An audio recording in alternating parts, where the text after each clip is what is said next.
Hi everyone, my name is Jessie and welcome back to my channel, Jessie Gardens. Today we're going to be planting garlic and shallots. So we need to do a fall planting, so you're supposed to do it kind of after your first frost date, which for my area is about today. So we do a fall planting, that way the garlic has time to overwinter and it has plenty of time for the bulbs to get nice and big, and that way when you harvest them next spring you have nice big garlic and shallots. I got these varieties from Hudson Valley Seed Company. There's 2 kinds of shallots, 3 kinds of garlic, so I got the Chesnick Red, the German Extra Hardy, the Music Hardneck, and then for the shallots I got the Dutch Red and the French Gray. So the next step is kind of just breaking apart each of the bulbs of garlic and separating them into the individual cloves. And you don't have to worry about getting all of the paper off of it, just as long as you separate them. And it can be a little challenging sometimes. So you gotta use some elbow grease and really get in there so that way you separate them. So that way you'll have a good planting. And you can throw out the ones that are, not looking good or kind of moldy or brown or are really small. So now I'm using the tape measure to mark out where I'm going to be planting the cloves of garlic. So these are the rows that I planted corn in last year. So I'm laying out the tape measure, and that way I can find about every 6 inches. So you want to try to place them about every 6 to 8 inches, and I think I opted for 6 inches just because the math was easier. So now I'm just kind of laying things out, that way I know eventually where I want to plant everything. There's a few corn remnants from the year. The corn didn't do that well, but that's okay. I think the critters enjoyed them a lot more than I did.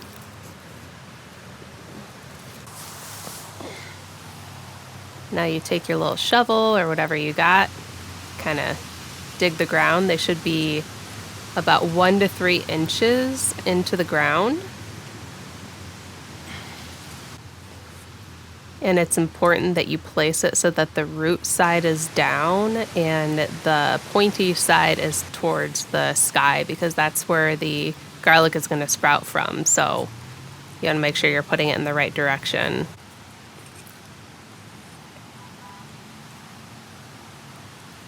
And now we just go the painstaking process of 1 by 1, digging the holes. There's a root or something right there. Putting the garlic in, covering it up, pressing down the dirt, trying to get that air out. Digging up old pieces of corn that happen to be in your way.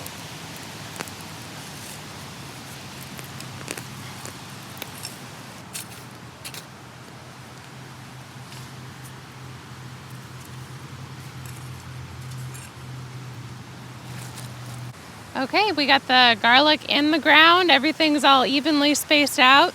So then the second to last step is putting mulch on, and then we're going to water the whole thing. So I'm going to grab some mulch and start putting it down.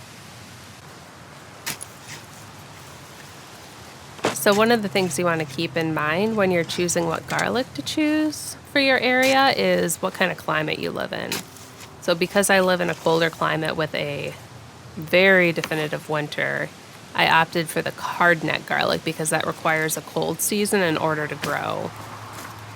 The downside of the hardneck is it has a shorter shelf life. The garlic that you see in the store and buy there, it is usually soft neck garlic, so it lasts for a lot longer, but it doesn't have as strong of a garlic taste.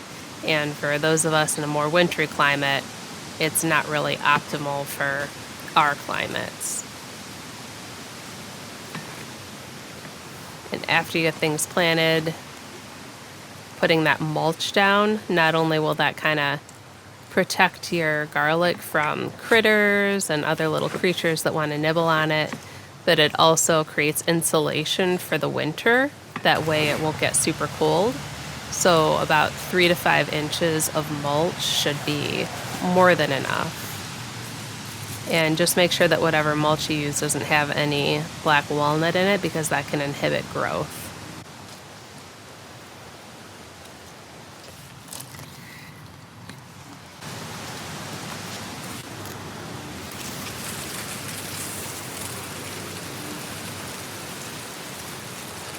And now we're going to give it a nice thorough watering. That way you make sure that the water penetrates through all that mulch that you just laid down.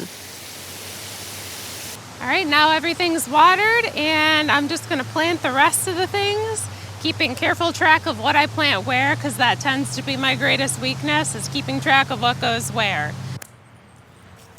Here is the completed garlic bed. You can't see too much from this point of view, but I've got about 4 rows of garlic. And then in one of my raised beds, about half of it I filled with shallots. So I hope you guys enjoy the content and be sure to keep following along the garlic's journey into next year. And I will see you all next time.